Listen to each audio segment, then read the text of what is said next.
As we also continue the prayer run, and remember, because as we have people going missing here, missing murdered indigenous women going missing here as well, we also have people going missing and being killed across the ocean as well. So they are also being missing, and they are also missing and murdered from their own families. So the song goes out to them and to the women here as well for the indigenous peoples.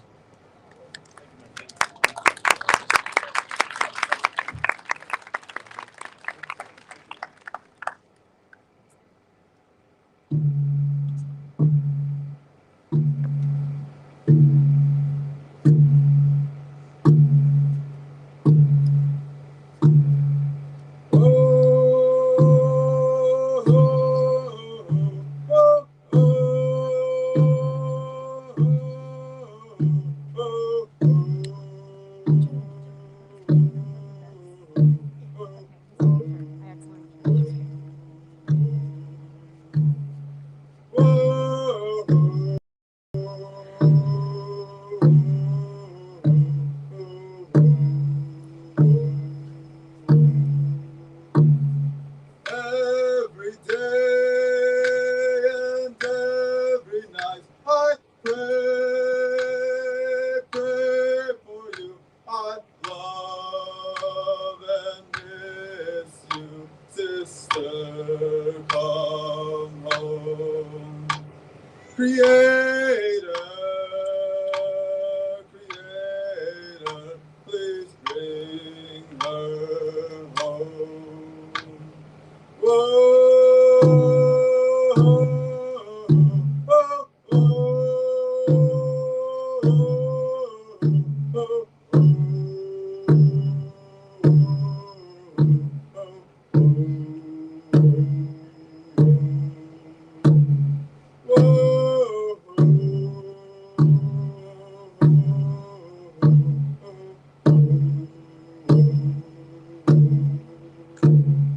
Every day and every night I pray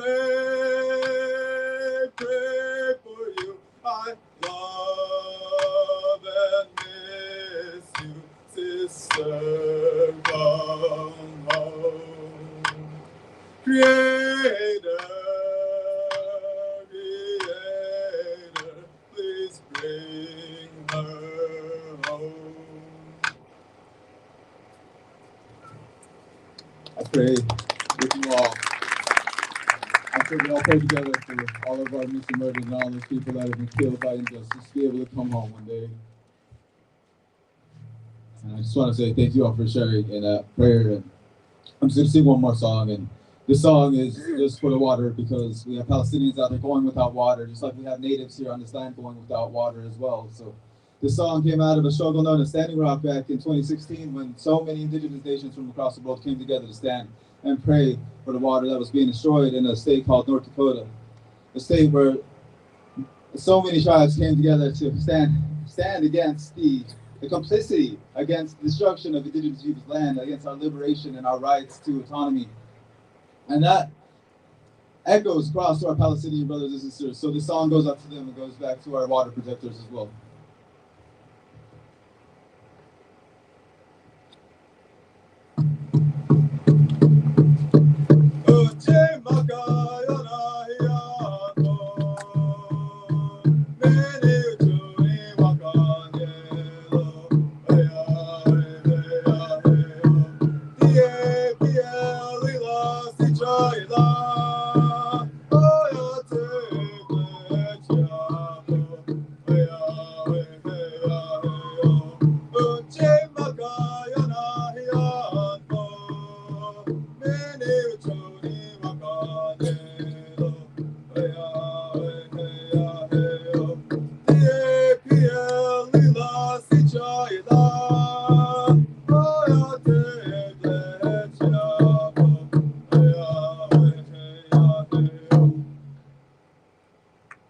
Thank you all. I'd like to say for the continued prayers that are happening at this park, and also out of solidarity for all of our indigenous relatives who weren't able to make it here as well tonight. So thank you all for allowing us to speak and being here.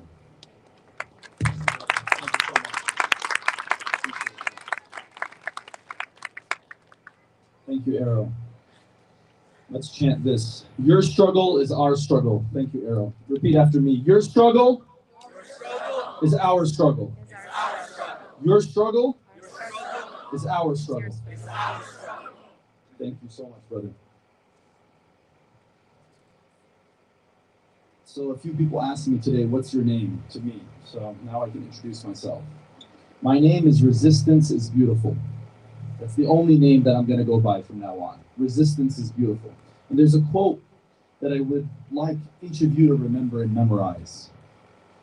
When occupation becomes law, resistance becomes duty. When occupation becomes law, resistance becomes duty.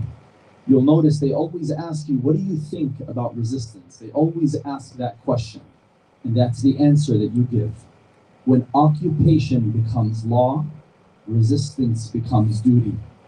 And something interesting you'll notice about the Palestinians, depending on what stage of resistance they're in, depending on how many people have been killed, this is first worn here, then it's tied here, then eventually it gets tied like this. Think about that for a second.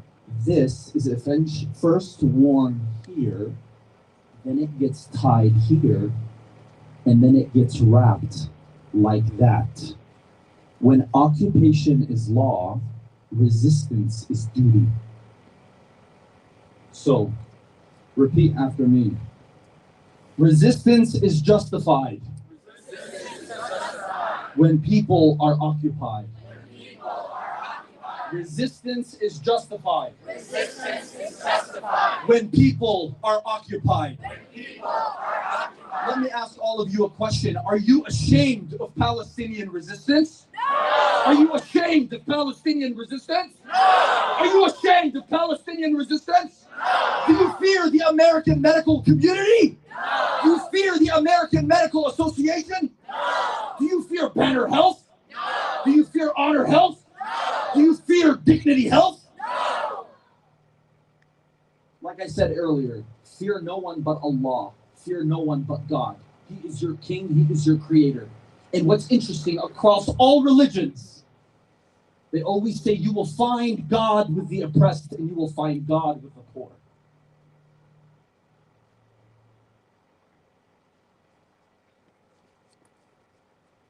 Next, I'd like to introduce Dr. Wishat, who is a pediatric radiologist and honestly an inspiration to us all.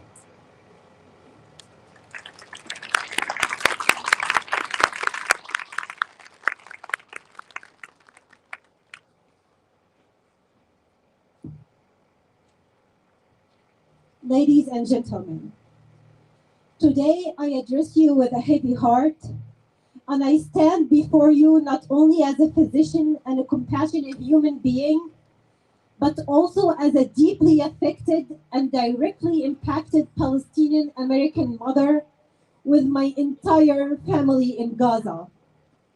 So many times I have cried before entering the room of my expecting patient, only to inform her that her unborn child, whom she had carried for 30 weeks, was not viable.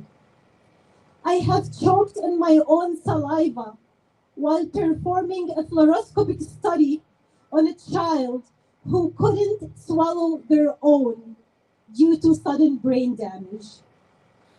The pain in their mother's faces made me turn my head away. I have struggled to find the right words when delivering the news of devastating diagnosis to mothers about their children. So many times, my speech was impaired, and to a degree, I felt guilty. It has all been coming back to me. As a pediatric physician, I know what it feels when you witness your child becoming emotionless body. I know what it feels when you try to disbelieve the truth of no hope and no return and beg for a different reality. I know what it feels when you grip on the body so tight, refusing to let go refusing to let them take the body of your child away, forever away. And today, I wonder, those 6,000 young souls lost and became numbers on a list questioned by a white man in a tie. How do you console a mother who had carried for 9 months, then saw them grow in front of her eyes, and then they're suddenly gone? How do you comfort a mother? How does the mother comfort what remained of her? Dear children of Gaza, as a mother of two beautiful children, I can't fathom how the world is turning a blind eye to you. Those among you who were either slaughtered in the most horrific ways, extracted from under the rubble, or woke up only to find that you had lost both of your parents and 4 of your limbs, or had to undergo major surgeries without anesthesia. For those of you who have searched in terror for a familiar face and carried out Baba, Mama, only to be met with a haunting echo of silence. Those who have survived now reside in tents, UN schools, or displaced in homes of strangers in the south of Gaza with scarce access to clean water and basic supplies. Those who have survived the violence will succumb to starvation, will succumb to widespread illnesses, or the catastrophic complications of previous surgeries. And those who have endured all of the above will be left with a lifelong psychological trauma. I understand this because I am one of you. How this is possible? How is it that the world turns a blind eye to thousands of children in Gaza? Is it because of their skin color? Is it because of the different language they speak?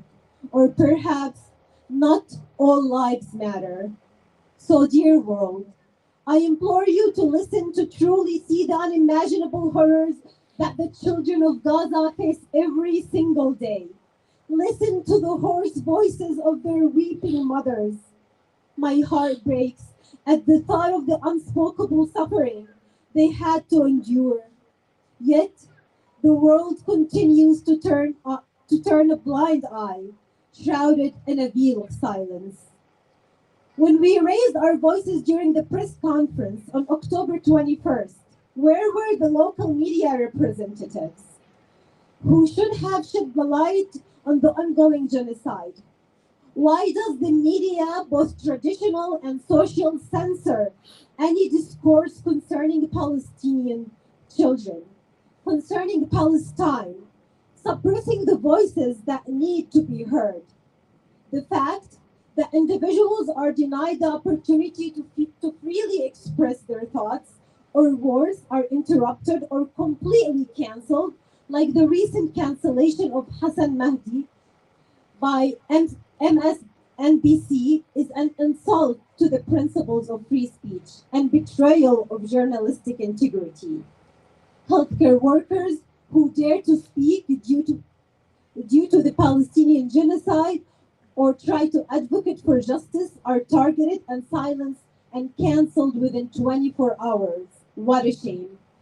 Shame on the institutions and hospitals that are bribed to silence any Palestinian voices that speak out against the atrocities, against the genocide unfolding in Gaza. Humanity is being muzzled and dignity has been traded with money. It is a painful truth that the American Medical Association, an organization entrusted to uphold the sanctity of life, does not take a similar stance to the one it took with Ukraine. Why is this inconsistency? Is it because the different color? Is it because not every life matters? To the children of Gaza, I say this: your cries for help should not fall on deaf ears.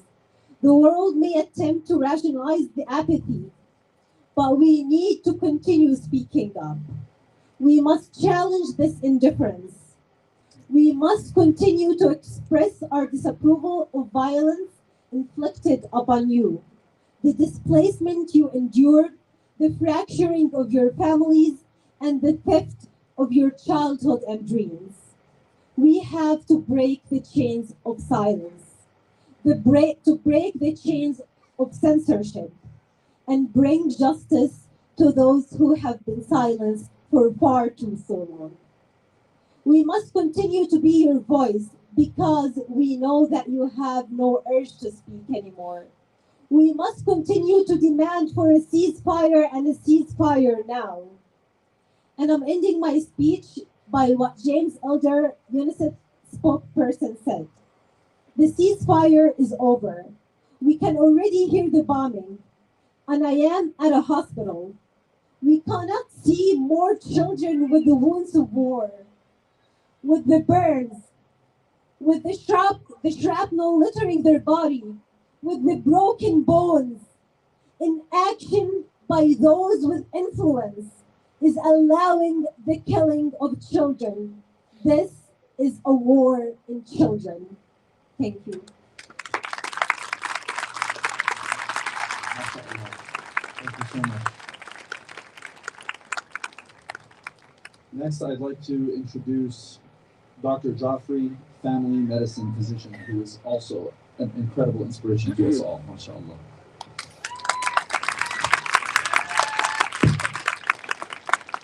Good evening, everyone. I'm a physician and a mother, like Dr. Wishab. Like pretty much everybody on this stage, we all have children. And I'm here today to pay homage to the resilience of healthcare workers working under assault, particularly in Gaza, particularly those who are also mothers and fathers. Some of them have had to identify or receive the corpses of their own children, and then return to duty to care for the burned, disabled, mutilated, sick, and wounded civilians in their care. They are heroes. I cannot imagine the difficulties faced by medical professionals in conflict zones. They navigate a treacherous landscape of danger, destruction, and scarcity, trying to keep healing, only to find their work undone by chaos and more violence. No wonder then that their sacred work is protected by international laws of neutrality. Their neutrality and protection are not just mere suggestions, but indispensable principles of humanity.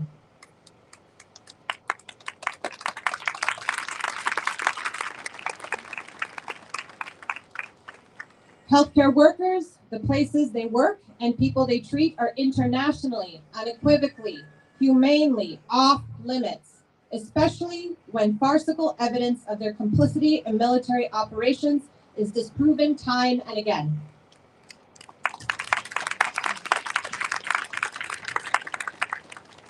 The best way to protect our brothers and sisters on the front line is to cease fire now.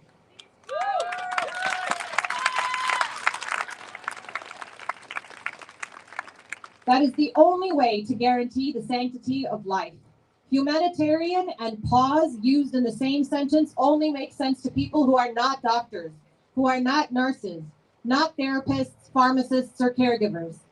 Bastardization of the language of frontliners makes the work of healers harder.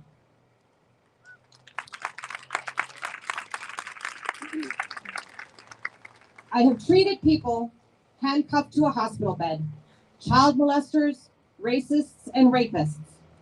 And I have treated heroes, artists, and CEOs. They all bleed the same, and they all have the right to equitable, excellent health care.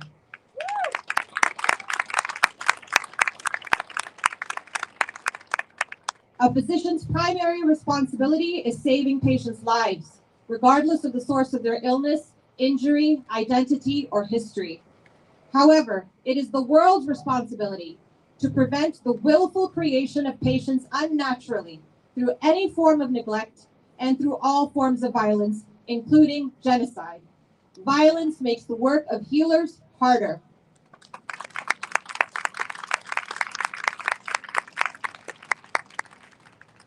Both Doctors Without Borders and the World Health Organization have bravely called for a permanent humanitarian ceasefire.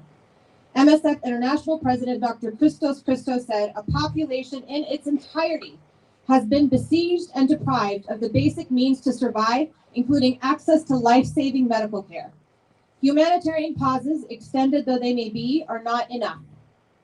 And as we can all see, any temporary pauses are simply time to die slowly for the ill and injured, and for press to confirm the multitude of war crimes that have taken place. Disregard for peace makes the work of healers harder.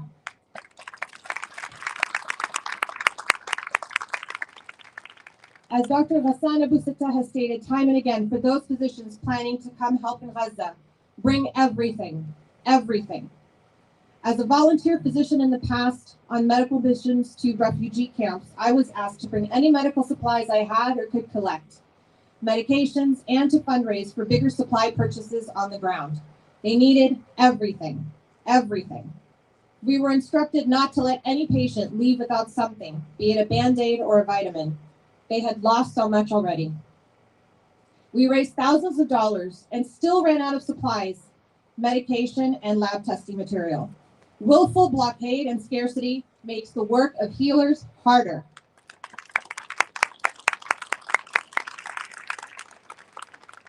I have a couple of journal entries from these trips that I want to share with you. I'll start by reminding you that I'm a mother, and I'll add that I'm a mother of 4.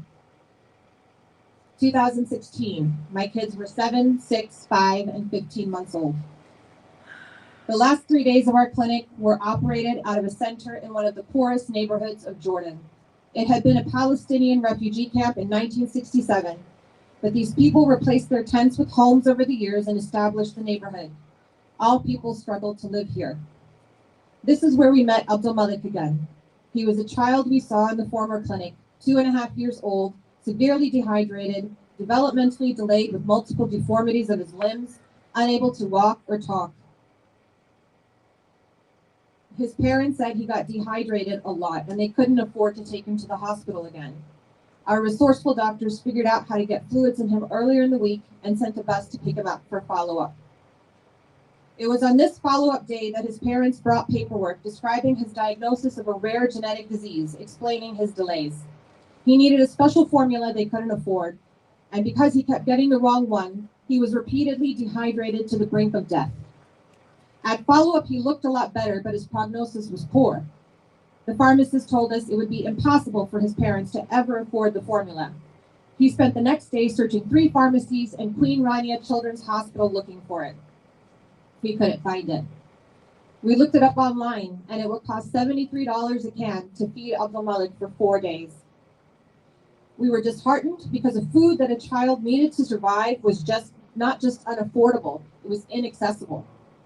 On our way to the hotel from clinic that day, the pharmacist had an epiphany and told us that breast milk was a good substitute for the formula Abdul Malik couldn't buy. Remember, I had a 15-month-old. I had a little more than 72 ounces I'd been pumping on the trip, stored in the hotel refrigerator, and was planning a small ceremony to grieve as I poured it down the sink that night. It wouldn't have lasted on the long flight I had ahead of me. Instead, we arranged for it to be delivered to Abdul Malik the next day. My last night in Amman, it hit me that Abdul Malik was my son. Muslims believe that blood and milk make relations, and as he had my breast milk, I became a mom of 5.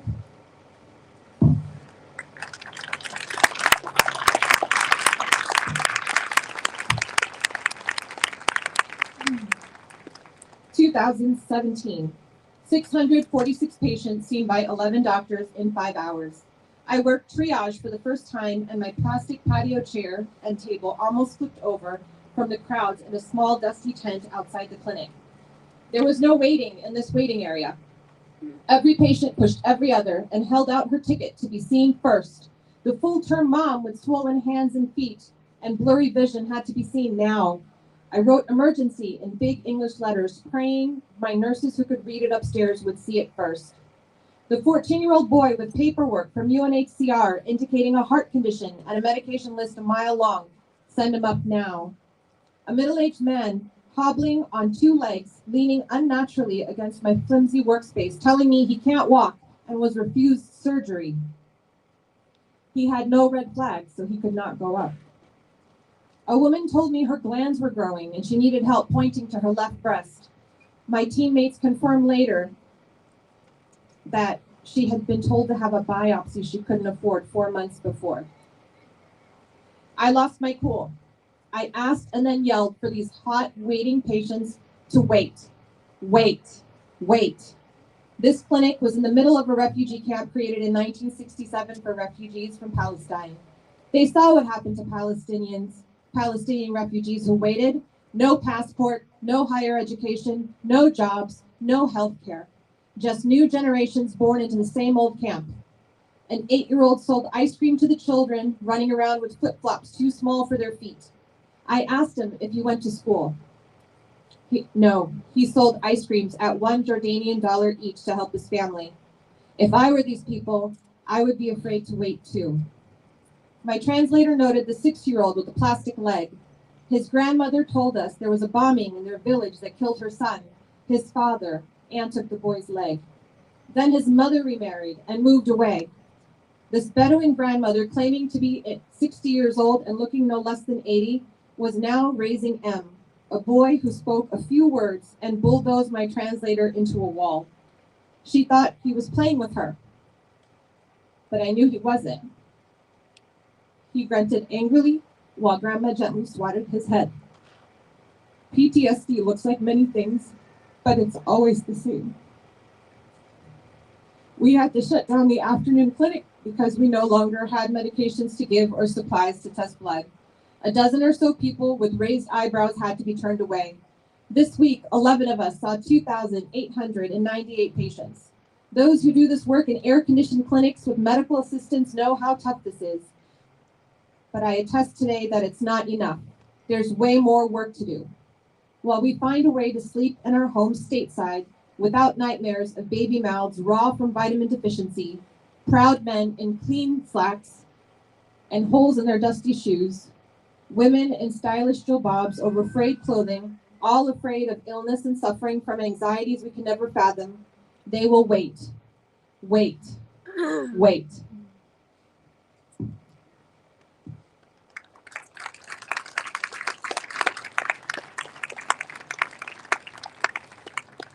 This is what blockade, forced displacement, genocide, ethnic cleansing, and occupation looks like for generations of people with the tacit approval of the world. To have a healthier population, nations must stop manufacturing and perpetuating disparities through apartheid, criminalization, homelessness, hunger, illiteracy, unemployment, and poverty, all social determinants of health.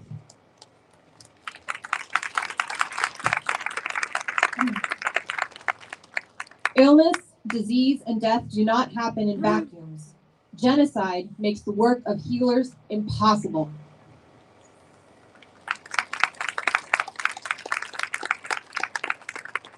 As doctors, we call this medical neglect and medical violence. As global citizens, it is not enough to call someone in direct line of fire a hero. Put out the fire.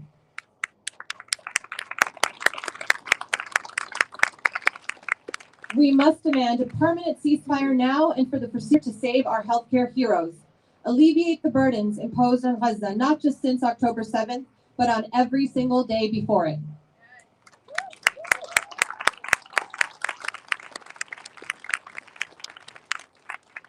The violence of genocide is carried through generations, leaving scars that are not only physical, but emotional and psychological. Research indicates that it is in fact cellular. So killing civilians with the delusional PR of killing terrorists will not help. They cannot be eradicated. Their seeds live on in the newly crippled, displaced, and orphaned with the memories, pain, rage, and resistance of their ancestors.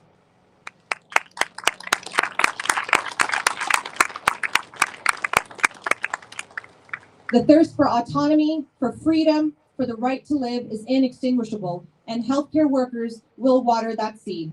One civilian death, one doctor's death is unacceptable under any circumstance.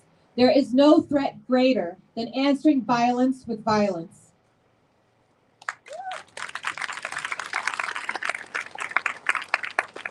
Yet our so-called leaders, neighbors, and former friends are goading it on.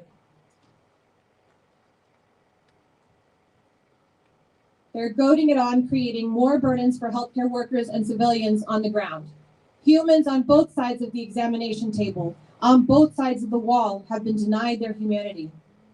They must now piece their lives together for decades into the future and deserve to go back home in permanent peace.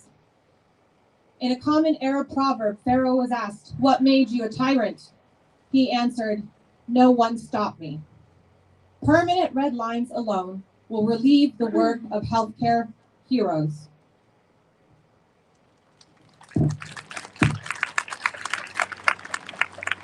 If you are interested in providing everything for medical teams headed to help the internally displaced, sick, and wounded of Palestine, from Band-Aids, alcohol swabs, to portable diagnostic machines, please stay tuned for announcements in the next week or so from Mass Liberation AZ and the Council on American Islamic Relations for medical supply collections.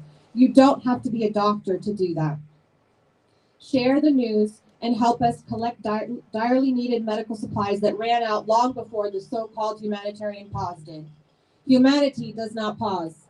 Healthcare workers do not pause. Sign up for the medical mission if you have qualifications to help on the ground by contacting one of the organizers today. Ceasefire now. Ceasefire forever.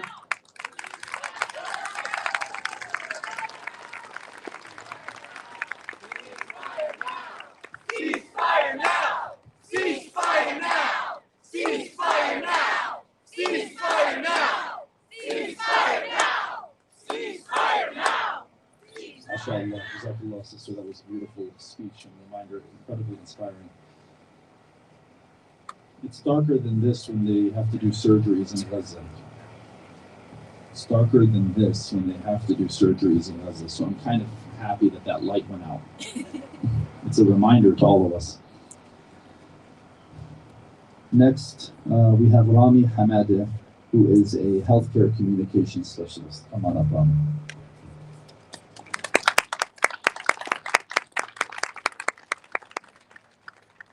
Assalamu alaikum. My name is Rami. I'm a Palestinian American, and my father is the last of our family to have been born in Palestine. As he mentioned, I'm a healthcare communications specialist, and I'm here today in solidarity with healthcare workers around the world as we demand an end to the brutality against Palestinian people and an end to the brutal occupation of Palestine. I wrote this poem in 2008, 15 years ago. And the situation in Palestine has not changed. Not a single thing has changed. I could have written it today. It's called What We Do on the Daily. Bismillah ar-Rahman ar-Rahim. Israel's made of steel. In Gaza, they drop terrorist bombs. America cannot feel cries of Palestinian moms because the two nations have a deal. Because the two nations have a deal for the right to bear arms. Remember? Bombs dismember limbs from under oppressed people's feet. We strengthen their power through what we eat, neglecting corruption, supporting Zionism through consumption, ending up in more destruction because our lifestyle cannot have any interruption from consciousness because we live in bliss, not making a hiss to anything that's amiss. Loved ones die and get missed. All we think about are shopping lists. Death and bloodshed resultant of our passports, an invaluable good ideology we export through military pawns killed while we hope to extort people that were living free across the sea. Americans, do you know what we do? Taxes finance a government that's purely sinister. By being American, we help them administer tanks, planes, guns, and war games. It's all been the same since the day that they came to the new land, an invasion of everything they thought to be Asian. All over the earth, we lost our salvation. Greed, invasions, siege, starvation. Unifying, unifying divisions between people and politicians. What we do on the daily allows society to carry on and on. Some may forget this tomorrow, while orphans live and die in sorrow. The sad and cynical truth of these times, they have control of this world until we divest every dime.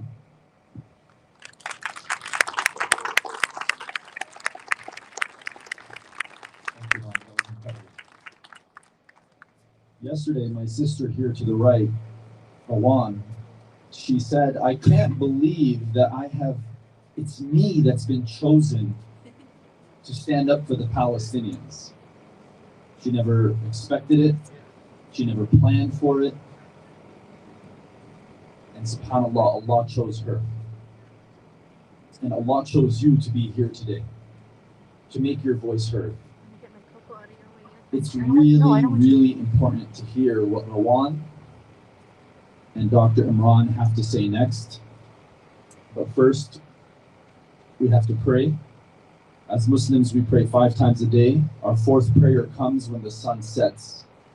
Our obligation, even in genocide, is to Allah, to the King. So we have to pray. So please excuse us for a good 5-10 minutes. We're going to pray our 4th prayer, and then we'll be back, and you have to hear my sister Rawan, and you have to hear my brother Dr. Imran. We'll be back.